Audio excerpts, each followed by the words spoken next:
全国高中职心理假对今年8月开始施行。伫咧开学进前呢，高雄中山大学有开工作坊，针对着心理假的议题，甲高中生做伙讨论，包括着清心理假会当着问题，也想要实际来了解少年人心肝头伫咧想什么。反正请假可能就很麻烦，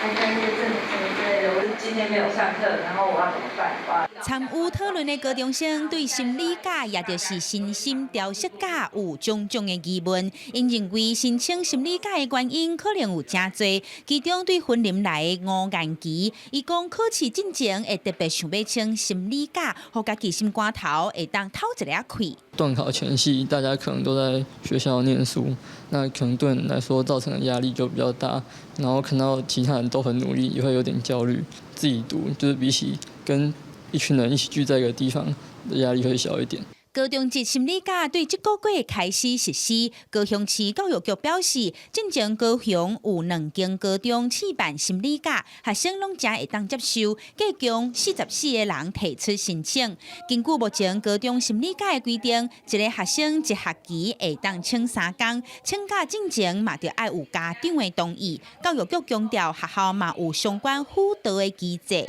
对于连续2天请假的学生，会加强追踪观察，并适时的转介辅导资源。我们在就是了解这个高中生就是心理假这件事情的时候，我们有了解到说他们会因为请了心理假，然后就是没有全勤奖这件事情，所以其实，在高中端的心理假，在我们的认知以来，就是他还是会被扣分。我们觉得家长同意这个方面可能比较困难。第一个是家长可能会觉得你只是不想去学校而已，